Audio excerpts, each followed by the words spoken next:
The technology that we will review today is complex, but it has the potential to revolutionize computing and to strengthen or undermine our future economic and national security. Quantum technology can completely transform many areas of science and a wide array of technologies, including sensors, lasers, material science, GPS, and much more. Quantum computers have the potential to solve complex problems that are beyond the scope of today's most powerful supercomputers. Quantum-enabled data analytics can revolutionize the development of new medicines and materials and assure security for sensitive information. But even Bill Gates finds quantum technology to be challenging. He reportedly said, quote, "I know a lot about physics and a lot of math, but the one place where they put up slides and it is hieroglyphics is quantum," end quote. As we will hear from the witnesses today, quantum information science is at another significant turning point. Publications and patent applications are on the rise. Small companies are being formed. Major companies such as IBM, Google, and Microsoft are accelerating their investments in quantum-enabled technology. With respect to practical applications, the market for quantum sensing and metrology is very close to taking off.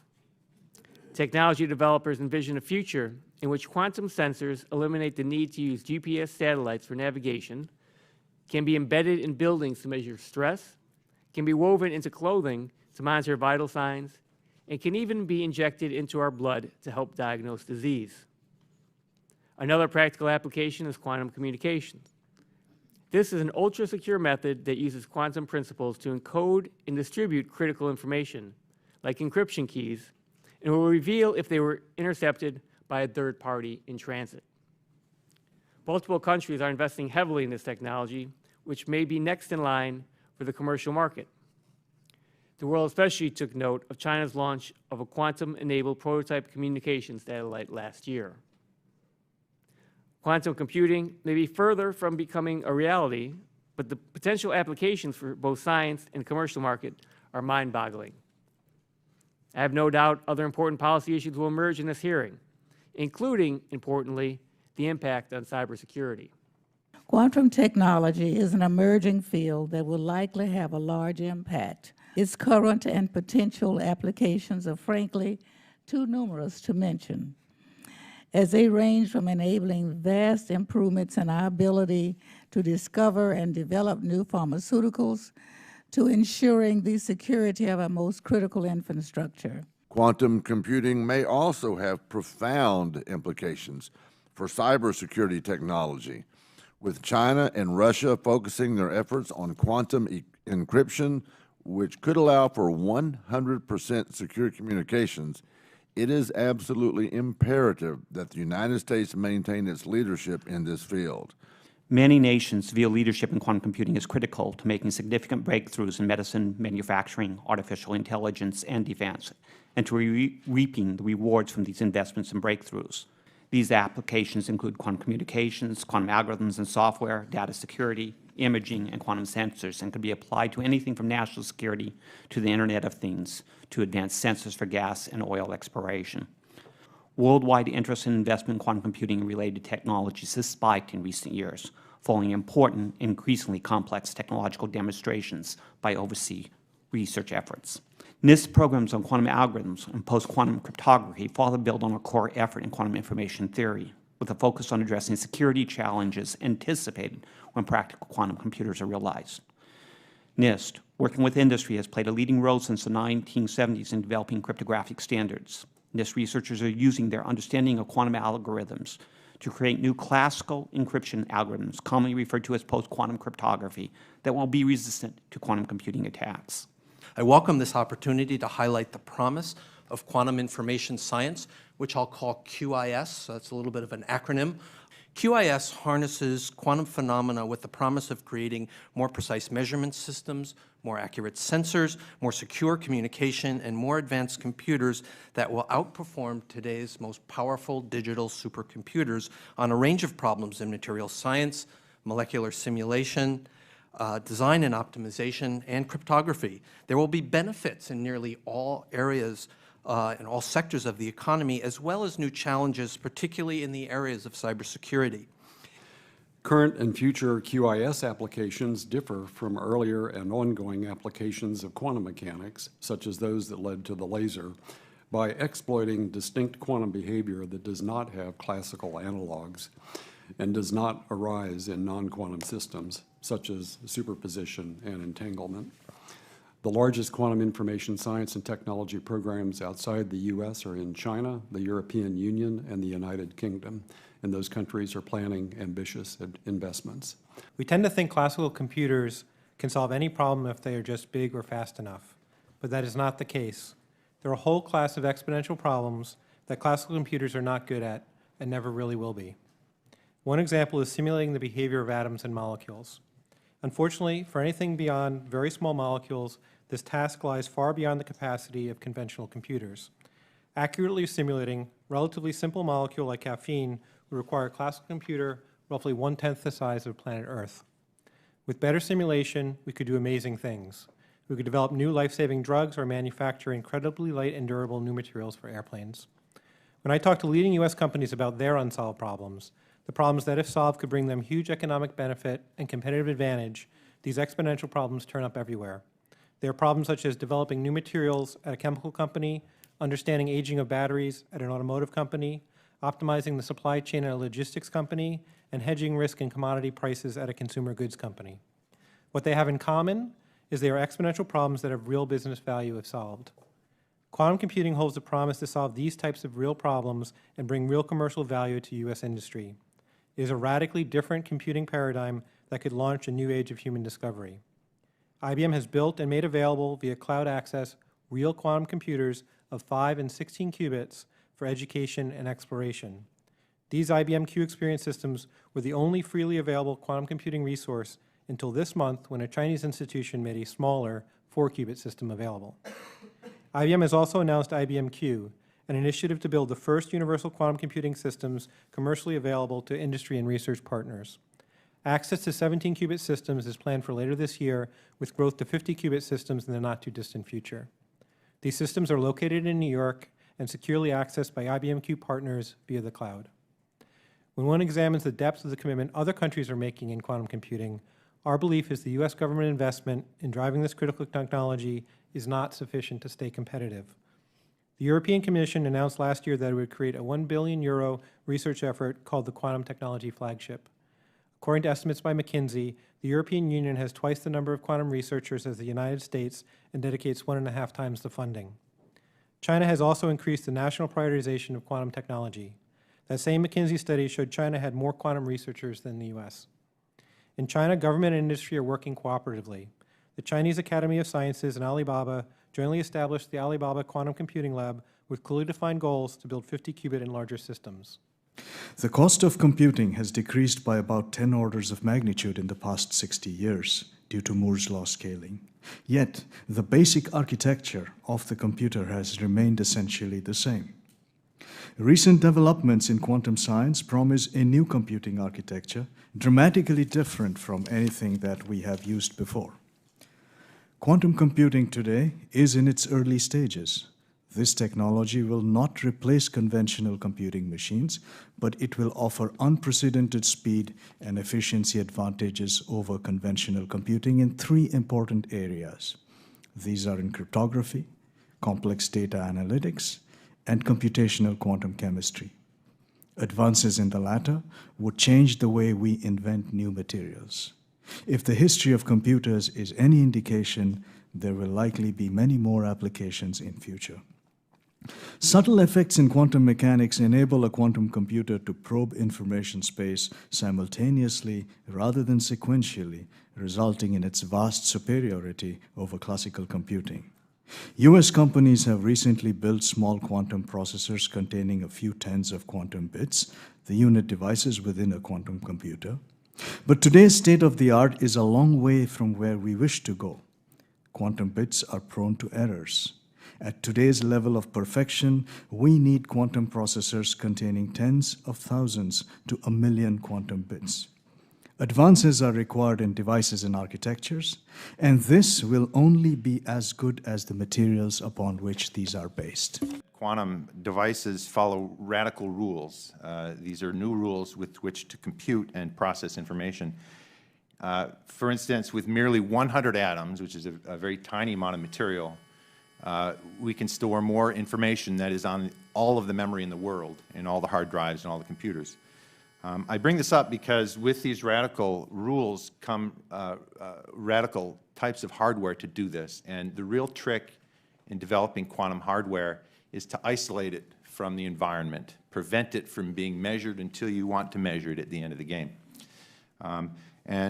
Photons, since I'm representing the National Photonics Initiative, photons are the medium that will be used for communication of quantum information, because light can travel large distances without interacting with its environment. It's not hard to do that through fiber networks and so forth. A lot of the infrastructure can be used that exists now can be used for quantum communication. But there's equally radical hardware for quantum memory, and these are individual atoms, not just atoms as part of a big system, but individual atoms, one at a time, that are levitated in free space in a vacuum chamber.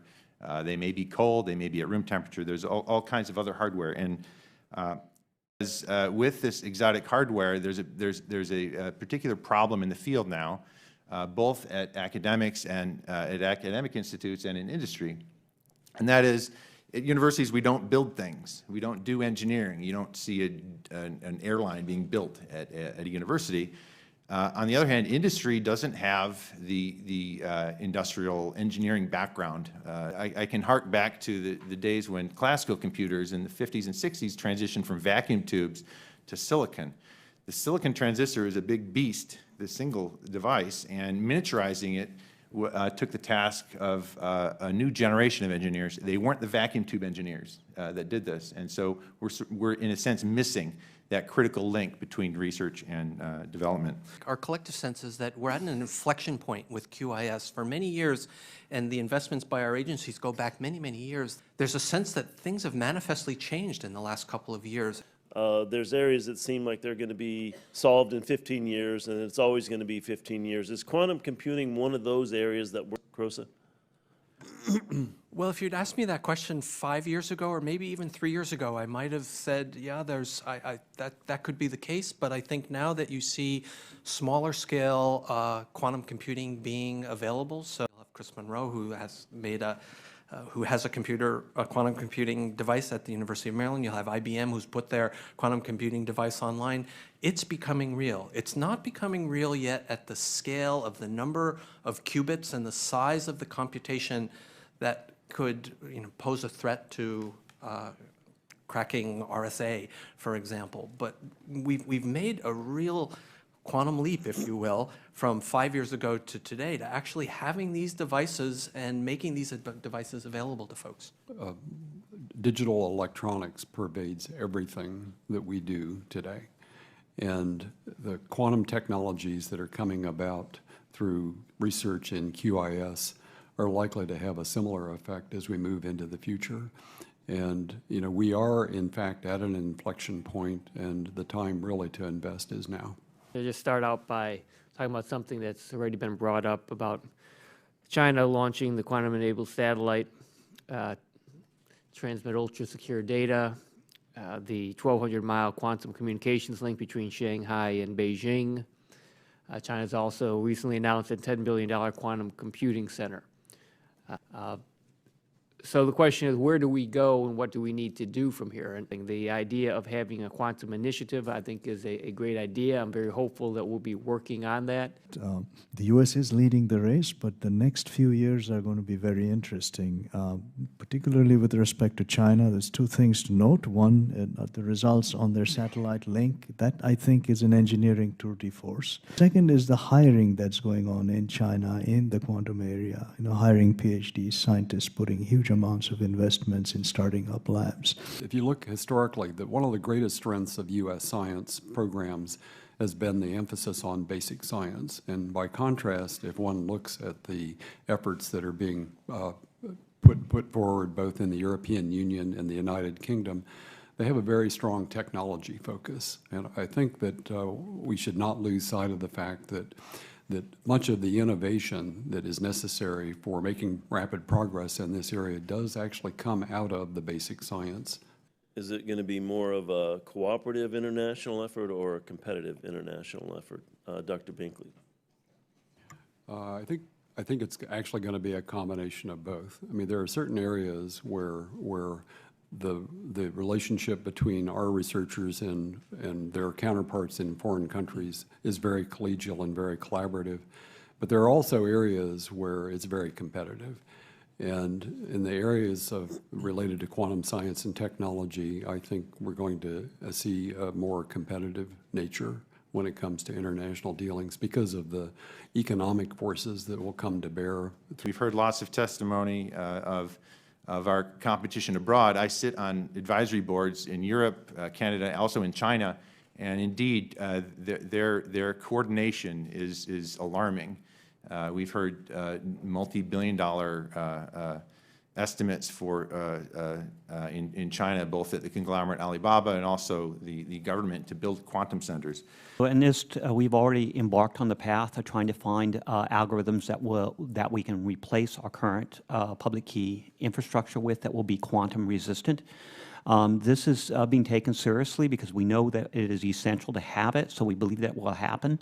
I would just say that the challenge of post-quantum encryption is a very active research area now, and there are lattice-based methods that I think the community seems to be, some in the community are coalescing around. But I think you asked, is there a guarantee right now that they're going to be resistant? I don't think the answer to that is actually known yet, and that's a very active, again, a very active research area. Small processors can allow us to build several kinds of devices that would, including extremely low noise amplifiers and other things that could provide signal in places where you can get no signal, because we know how we can play around in the amplification world in the quantum level to do things you cannot do. So I think this technology is going to really remake a lot of our modern electronics type things. So when you think about computers, I mean, computers are not just sitting on your laptop there in every game and in every toy and almost every thing that's in your house.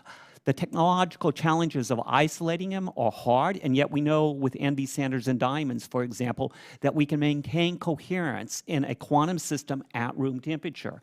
We are learning tremendously amounts of new things about where this technology is going, and I think this is one of those areas where the future, probably the most important discoveries and most important things that will come out of this QIS revolution are yet unknown. One of the things that you see in Europe especially is research institutions deeply partnering with industry participants to provide them with access to quantum technologies. Because one of the things that we haven't talked too much about in this panel is not just the underlying quantum technology itself, but the algorithms and use cases that you need to develop for that. And you see things going on in the UK, in Oxford, things going on in Germany and some of the research institutions there that I think are really best practices. To get full engagement of industry, they have to be able to protect their own IP, their own interests in the long run. But they also, I think the reason it could work if having an innovation lab, a quantum innovation lab, is that these big industry players, they understand that they're going to get people. They're going to get qualified people that can go back home and then build devices that can be commercial. So again, I don't know the answer to it. I'm probably not the expert here with regard to IP law, but somehow to dangle that carrot in front of industry to have them play, to have their engineers embedded. And I will note, by the way, that Intel has an arrangement with the University of Delft in the Netherlands where they do exactly this. And I don't know exactly how this works with regard to IP, but they have embedded engineers that are building silicon devices at Delft. And if you could have 2 or 3 fixes in intellectual property, what would they be? You know, for example, many countries don't allow algorithms to be patented, computer algorithms to be patented, and that's something that's gone back and forth in this country. Yeah, I will say that in my experience in small business, we're told by our investors, you have to get an IP portfolio. And it's almost irrational. I guess as a scientist, I find it as a little bit of a nuisance, but I do understand the importance of it, because if you don't have it, you will be playing defense against somebody who is just sitting on intellectual property. You know, the centers of excellence. Do we have centers of excellence, or do we do, you know, the European model of spreading the technology to a zillion institutions? You know, the obvious, you know, if you see what industry does for things like biotechnology, they just have a very strong clumping effect that occurs naturally, not so much because of the intrinsic merits of where they decide to clump, but simply because of the network effects of having a bunch of people nearby that you can, you know, steal employees from each other as you expand and contract. And so, you know, is this something that we should be fighting against, or should we, you know, in the European way of trying to spread out the research, or should we just say, okay, we're going to have a clump of this? You know, if you look at China and the funding they are investing, they're putting it in focused centers, and I think there's some benefit to that, and I think we should think about that as well. If you look at the European funding, it's going more distributed, and I feel that the focused approach, you know, this is something we ought to look at carefully. I definitely think that having centers of excellence and concentrating, especially for topical areas, makes a whole lot of sense from a resource point of view. On the flip side, when I talk to companies about their plans to leverage this, they have the same skill issues that other people have. And what they want is to partner with a local university to do the early research, and then so they have someone to hire in 2 years when this becomes large. Partnerships among disciplines, you know, bringing together the physicists, the engineers, the computer scientists, we would say sort of up the technology stack, if you will, from the qubits all the way at the very bottom, all the way up to the programming at the top. That when you look at the people that you've invited here to testify, that you'll see you have engineers, you have computer scientists, you have physicists, and it's really going to take participation from across all of the STEM disciplines to make QIS really happen.